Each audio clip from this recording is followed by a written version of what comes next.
జరుగుతుంటే దీన్ని మేము ఊరుకుంటే మీరేం మెసేజ్ పంపిస్తున్నట్టు ముందు తరాలకే అని అంటున్నారు. నేను ఆవిడని సూటిగా అడుగుతున్నా, మీరేమి మెసేజ్ ఇస్తున్నారు మీ పిల్లలకి? న్యాయాన్ని మీ చేతిలోకి తీసుకోమని మీరు మెసేజ్ ఇస్తున్నారా? వ్యవస్థల్ని కంట్రోల్ చేయమని మీరు మెసేజ్ ఇస్తున్నారా? అవతలి వారు తప్పు చేస్తే అంతకు మించిన తప్పు మీరు చేయండి అని మీ పిల్లలకి మీరు మెసేజ్ ఇస్తున్నారా? నేను ఇవ్వట్లేదు.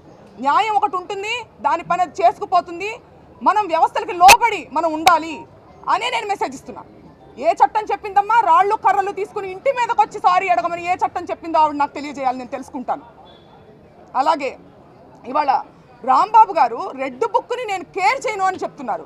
అలాంటి మనిషి లా అండ్ ఆర్డర్కి రెస్పెక్ట్ ఇచ్చి ఆయన వల్ల తప్పు జరిగినప్పుడు వచ్చి సారీ చెప్పారు. ఈ వ్యత్యాసాన్ని మీరు గమనించాలి. రెడ్ బుక్ అనేది ఒక కక్షపూరితమైన చర్య, ఒక డెమోక్రసీలో జరగాల్సినటువంటి ఒక పని కాదు.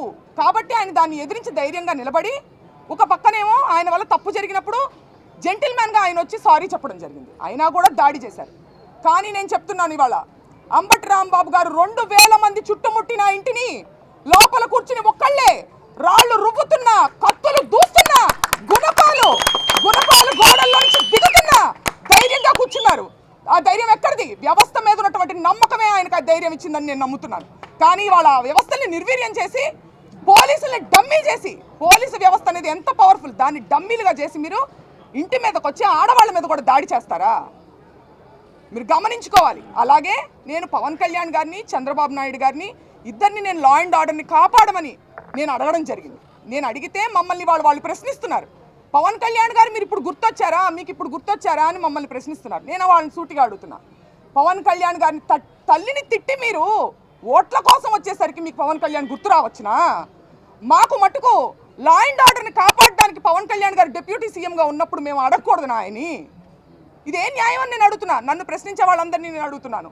మీరు పవన్ కళ్యాణ్ తిట్టినటువంటి వ్యక్తులను వాటేసుకుని మీరు నన్ను ఈ ప్రశ్న అందిస్తున్నారని సంధిస్తున్నారు ఈ ప్రశ్న నాకు. నేను నా పర్సనల్ రికమెండేషన్ కోసమో ఏదో ఫ్యామిలీ రికమెండేషన్ కోసమో నేను ఆయన అడగలేదండి. నేను అడిగింది లా అండ్ ఆర్డర్ని కాపాడమని ఒక డిప్యూటీ సీఎంగా ఆయన నేను అడిగాను. తద్వారా అంబటి రాంబాబు గారు ఇతరులు కాపాడబడతారు లా అండ్ ఆర్డర్ని కాపాడినప్పుడు. దీన్ని మీరు ఒకసారి మీరు ఆలోచించుకోవాలి. మీ మనస్సాక్షికి దీన్ని వదిలేస్తున్నాం.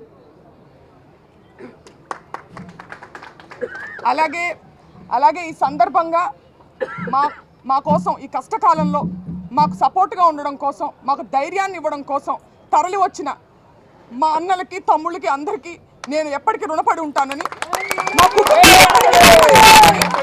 తెలియజేసుకుంటున్నాను. కృతజ్ఞతలు.